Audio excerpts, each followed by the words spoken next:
संत शिरोमणि आचार्य गुरुवर श्री विद्यासागर जी महाराज की जय। और हम योग प्रणेता पूज्य मुनिषी प्रणम्य सागर जी महाराज की जय। ओम अरहम नमः। श्री तत्वात् सूत्र के शंका समाधान सत्र में आप सभी का स्वागत है। आज पूज्य श्री आपके द्वारा की गई शंकाओं का समाधान करेंगे। यदि आप भी अपनी शंका भेजना चाहते हैं तो विजिट कीजिए हमारी वेबसाइट ttv.arham.yoga और हमारे शंका समाधान फॉर्म को फिल कीजिए। सत्र संबंधी शंकाओं का समाधान स्वयं पूज्य गुरुवर करेंगे। इस कक्षा संबंधी सभी जानकारियों को जानने के लिए आप हमारी वेबसाइट ttv.arham.yoga को विजिट कर सकते हैं। आप हमारे व्हाट्सएप ग्रुप को भी ज्वाइन कर सकते हैं cut.ly/तत्वार्थ पे। तो चलिए अपने सत्र की शुरुआत पूज्य श्री के द्वारा अरहम ध्यान योग से करते हैं। सीधे बैठ जाइए। आसन सुखासन, अर्ध पद्मासन या पद्मासन हो। गर्दन सीधी, कमर सीधी। गर्दन सीधी करें, आंखें बंद करें। अपने फेस के एक्सप्रेशन को बिल्कुल नॉर्मल करें। किसी भी तरह का कोई भी गुस्सा, चिंता, डर आपके चेहरे पर ना दिखे।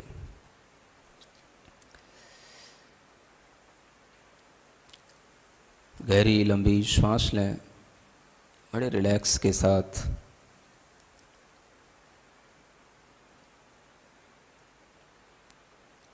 अपने पूरे शरीर के अंदर देखें, मेरा शरीर स्थिर है।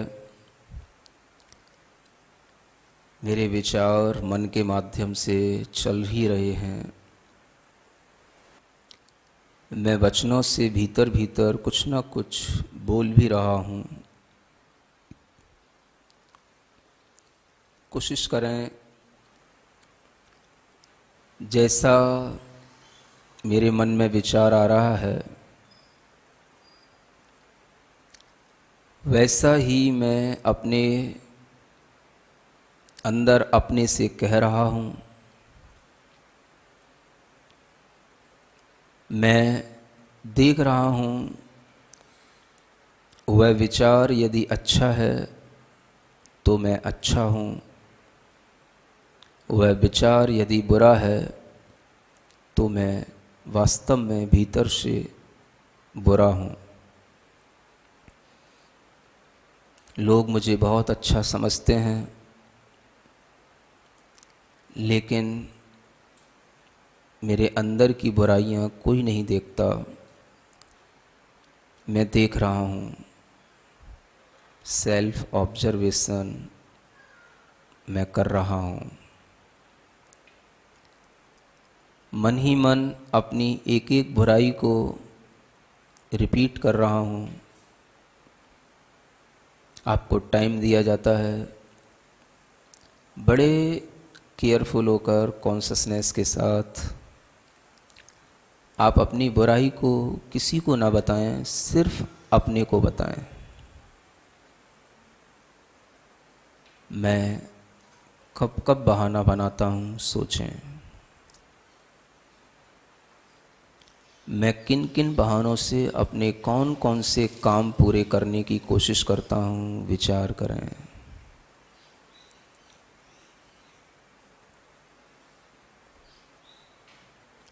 उसके कारण से कोई दूसरा किसी दूसरे व्यक्ति को मैं कहीं ठग तो नहीं रहा, उससे कहीं उसका नुकसान तो नहीं हो रहा, यह भी विचार करें। अगर दूसरे को कोई नुकसान नहीं हो रहा है तो कोई बात नहीं, यदि हो रहा है तो मन में संकल्प लें कि मैं उसका नुकसान करके अपना फ़ायदा नहीं करूँगा, दूसरे को धोखे में रख करके अपने स्वार्थ की पूर्ति नहीं करूँगा। अपने से छोटा या अपने से बड़ा मैं किसी के साथ छल कपट का व्यवहार नहीं करूँगा।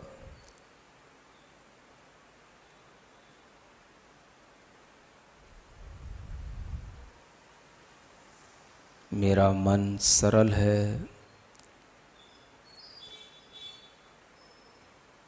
उतना ही सरल है जितनी सरलता से मेरी श्वास चल रही है।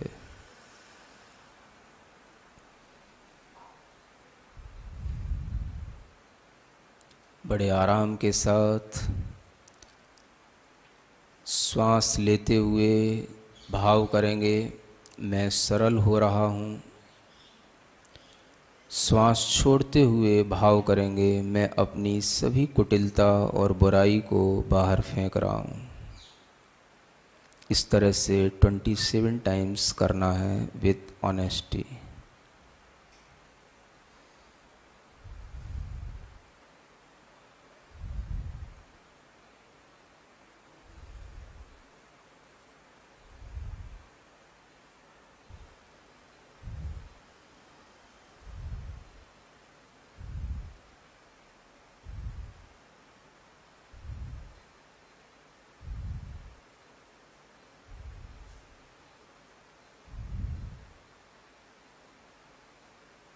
अपने नाभि पर ओम का स्मरण करें।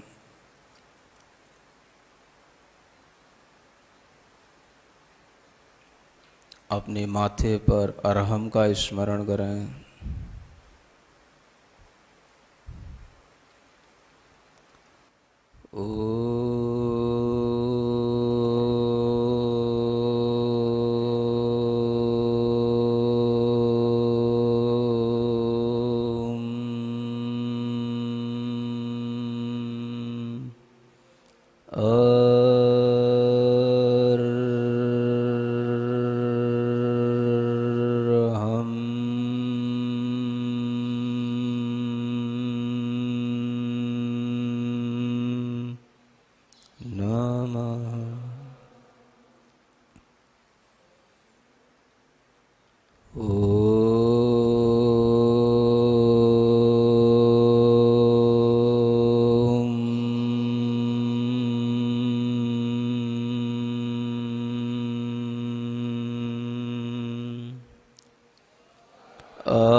मन ही मन संकल्प लें, मैं मन से, वचन से, काया से एक रूप हूँ।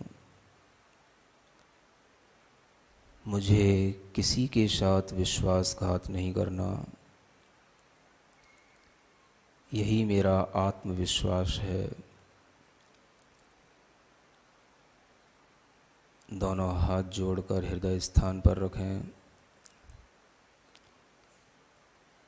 मेरे मन में, तेरे मन में, सबके मन में हो। मेरे मन में, तेरे मन में, सबके वैर न होवे, पाप न होवे, वैर न होवे, पाप भाव क्षमा का हो, भाव क्षमा काहो। मेरे मन में तेरे मन में सबके मन में हो। मेरा मंगल तेरा मंगल सबका मंगल हो। मेरा मंगल तेरा मंगल सबका। मेरे मन में तेरे मन में सबके मन में हो। सबके तन निरोगी मन हो निर्भय। तन निरोगी मन हो बोधि समाधि हो। बोधि समाधि हो। मेरे मन में तेरे मन में सबके। अपने दोनों हाथों का उपयोग करते हुए पूर्ण आनंद के साथ आंख बंद करके बोलेंगे, मेरे मन में तेरे मन में सबके मन में हो। प्रभु के चरणा गुरु के चरणा। प्रभु के चरणा गुरु के चरणा सबको शरणा हो। सबको मेरे मन में तेरे मन में सबके मन में हो। सबके सबके मन में हो। अपनी हथेलियां घिसकर आंखों पर रखें, मुख पर रखें। ओम अरहम परम शांति परम शांति परम शांति।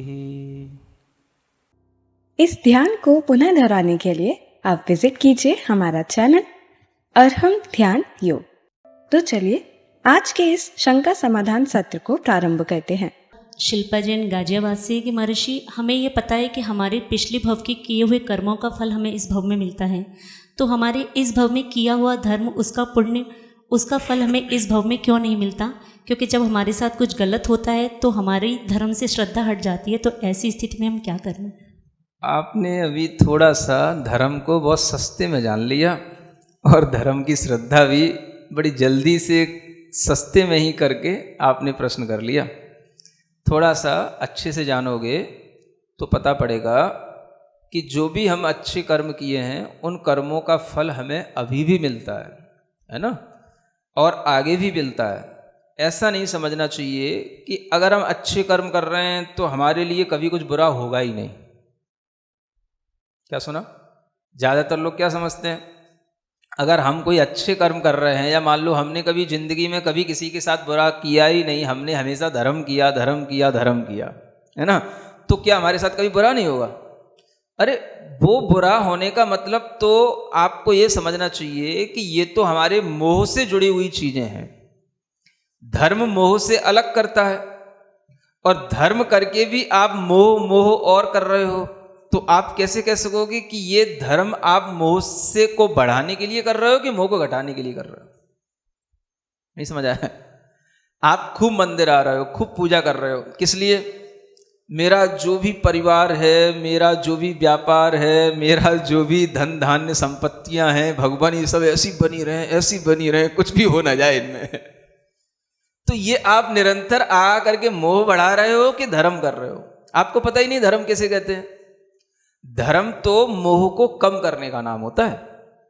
अगर आप इस तरह से कुछ भी कर रहे हो तो उससे आपको इतना लाभ तो हो सकता है कि अगर आपके साथ में बहुत बुरा होने वाला था, बहुत बुरा होने वाला था, तो वो कुछ बुरा होकर के रह जाएगा। लेकिन अगर कहीं बुरा होना है तो होना है। मान लो आपके घर में किसी की मृत्यु हो गई, आपके किसी भी अपने निकट संबंधी की मृत्यु हो गई, समझ आ रहा है? अब आप सोचो, हम धर्म कर रहे थे, मृत्यु क्यों हो गई? तो क्या धर्म करने वाले कभी किसी की मृत्यु नहीं होती? अरे मुनि महाराजों के लिए भी अकाल में समाधि मरण लेना पड़ता है, समझ आ रहा? मुनि महाराजों के ऊपर भी कभी भी उपसर्ग आ जाते हैं, किसी के साथ भी कुछ भी हो जाता है। तो इसका मतलब ये नहीं है कि ये धर्म का फल हमको नहीं मिल रहा है। हम हमेशा इतना अच्छा क्यों चाहते हैं कि हमारे लिए जिंदगी में अच्छा होता रहे? आप ये तो सोचो, अगर किसी की मृत्यु हो गई तो कम से कम इतना तो है कि तुम जीवित हो। क्या ऐसा नहीं होता कि दोनों की एक साथ मृत्यु हो जाती है?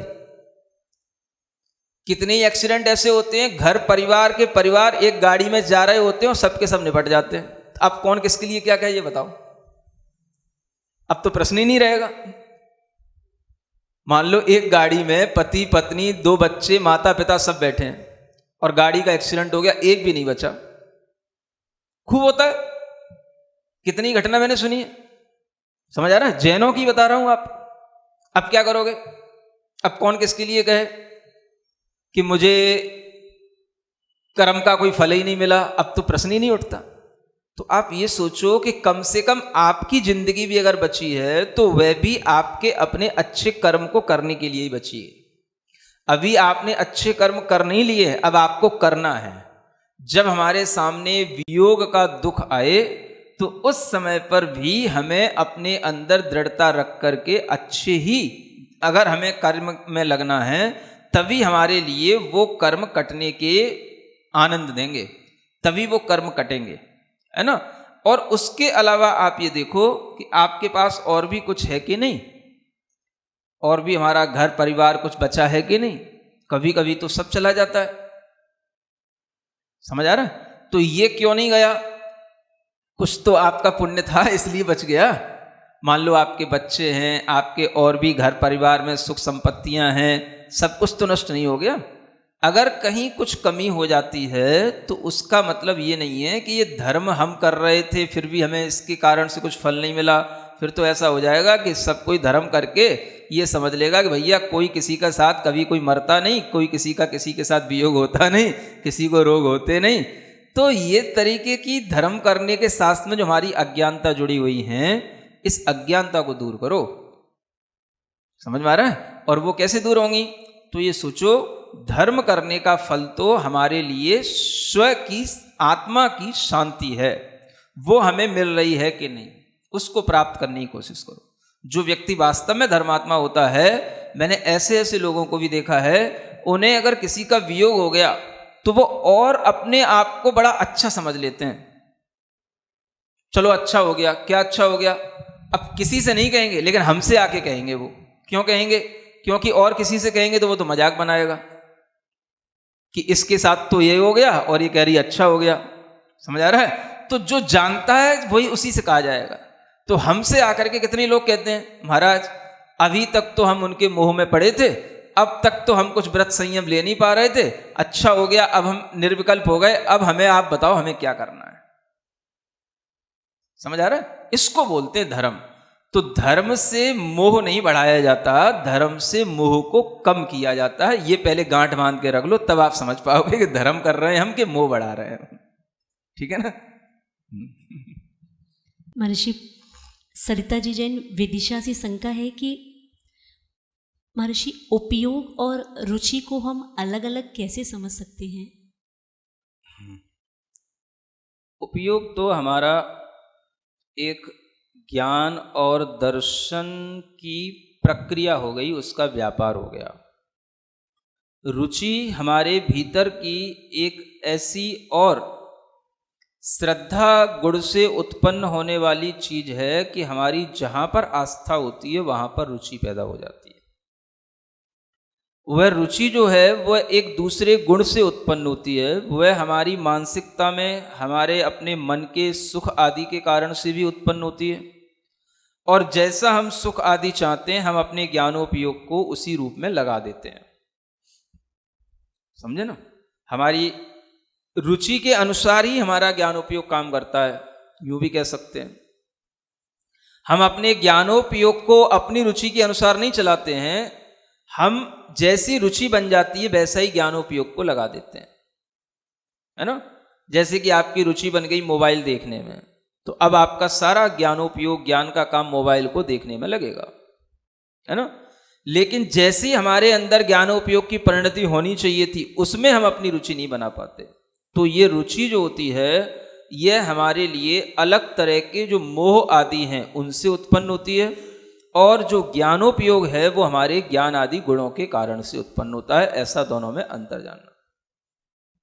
जी, शेजल शाह की शंका है कि जानना देखना आत्मा में होता है, तो उपयोग और आत्मा में क्या अंतर है? यही तो बताया जा रहा था, उपयोग भी वही चीज है, चेतना भी वही चीज है, और आत्मा भी वही चीज है। लेकिन आत्मा कहने से केवल एक आत्म द्रव्य हमारे ग्रहण करने में आता है, उपयोग कहने से हमें उसकी प्रक्रिया समझ में आती है ना? जैसे कि शक्कर है, शक्कर कहने से हमें शक्कर पता पड़ जाता है कि शक्कर है ना? और उपयोग कहने से हमें ये पता पड़ जाता है कि ये शक्कर सफ़ेद होती है, मीठी होती है, दानेदार होती है, इसमें कितनी मिठास है उसको हम जानने लग जाते हैं, है ना? वो सब चीज़ें जो उसके अंदर हैं वो बिना शक्कर के नहीं हैं।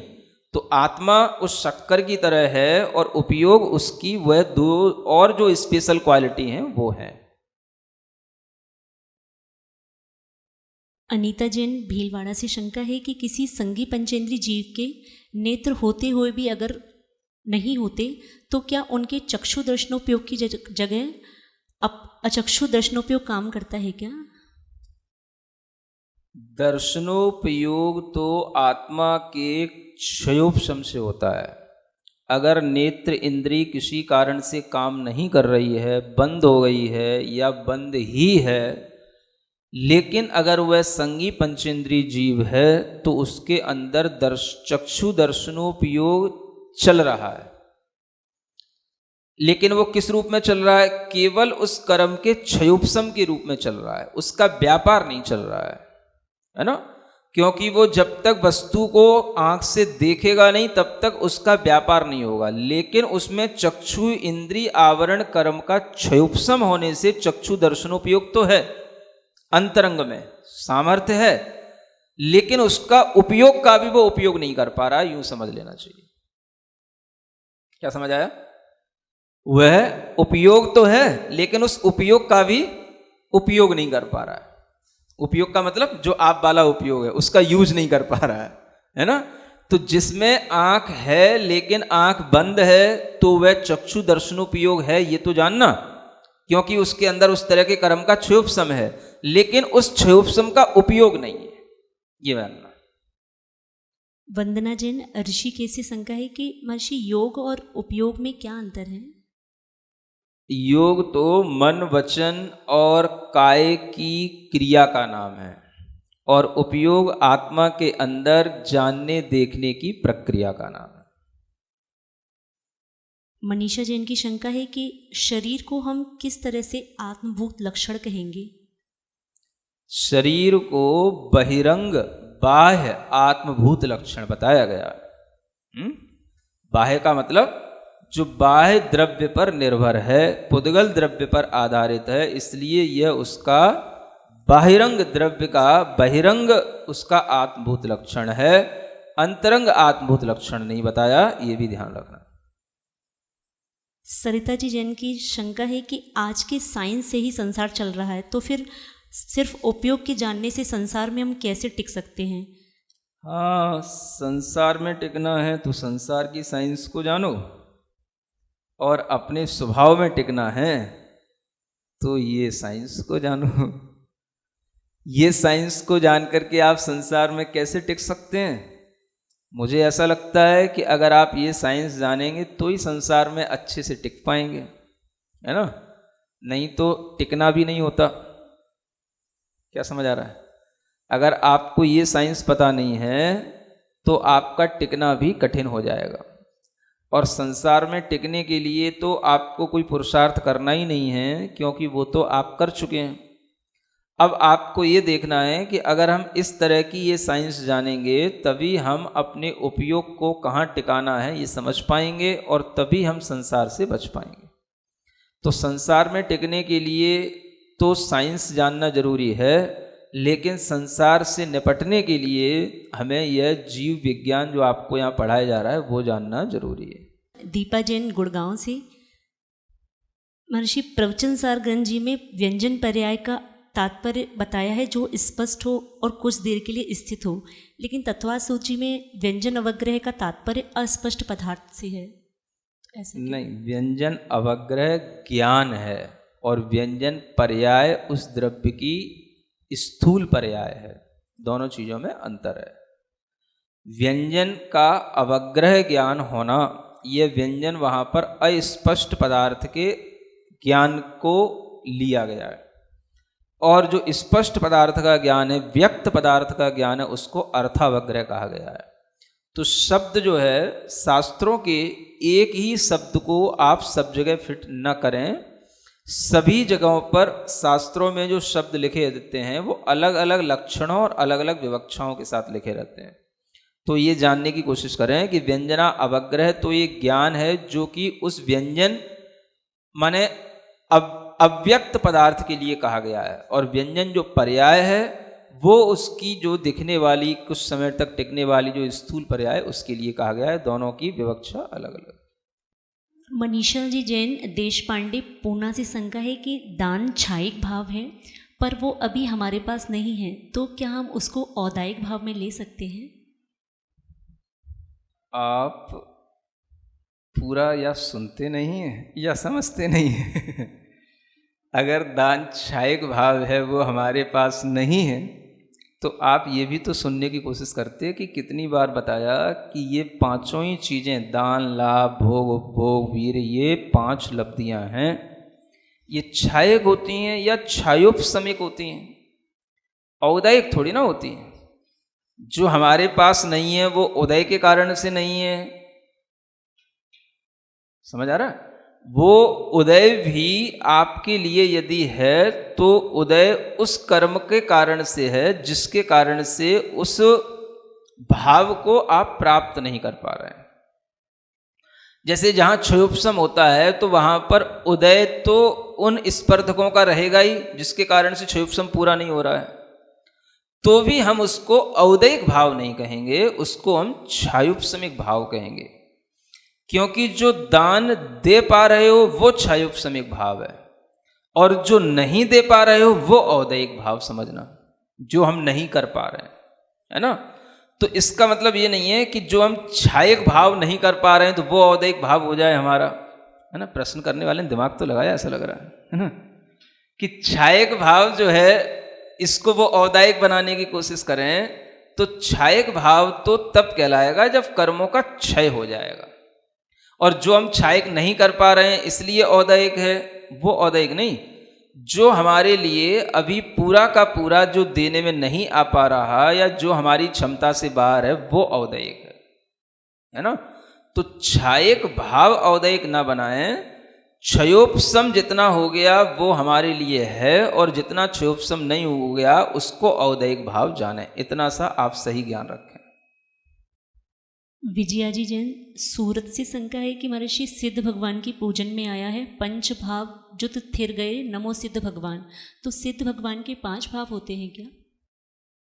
सिद्ध भगवान के 5 भाव होते हैं क्या? कौन से? पूजा तो अब पूजा वाले ही बताएंगे कैसी पूजा है, कहाँ है, क्या लिखा है। पंच भाव जुत सिर नए नमो सिद्ध भगवान, जुत थिर भय, थिर गए। हाँ ऐसा है। वहां पर 5 भावों का मतलब ये 5 भाव नहीं समझना, वहां पर जो 5 भाव उनके अंदर आ गए हैं, समझ आ रहा है ना। जैसे पारिणामिक भाव आ गए कुछ, है ना, और जो है छायक भाव आ गए, तो उनमें जो मोटे मोटे 4 छायक भाव है, अनंत चतुष्टय वाला 4 भाव, वो छायक भाव सिद्ध भगवान में है, और एक पारिणामिक भाव जीवत्व भाव वो उनमें है। ऐसे 5 भावों से युक्त उनको जानना, ऐसे लगाना उसको। योगेन जी जैन नोएडा से शंका है कि महाराज जी, जब कषाय बिना मन वचन काय के नहीं होती तो कषाय और लेस्या में क्या फर्क हुआ? ऐसा है कि कषाय तो आत्मा में कर्म के उदय से होने वाला परिणाम है। क्या कहा? जो हमारे अंदर पूर्व का द्रव्य कर्म बंधा हुआ है, वह जब उदय में आता है तो वह कषाय परिणाम भाव पैदा करता है। कषाय भाव पैदा करता है, वो भाव परिणाम वह कषाय परिणाम कहलाता है। तो कषाय तो जो है बिना मन वचन काय के भी होता है ना।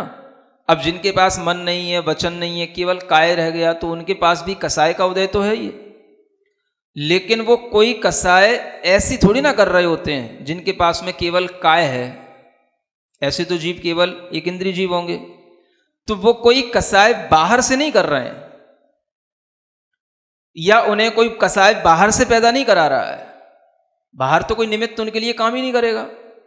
उनको तो कषाय कहां से पैदा हो रही है?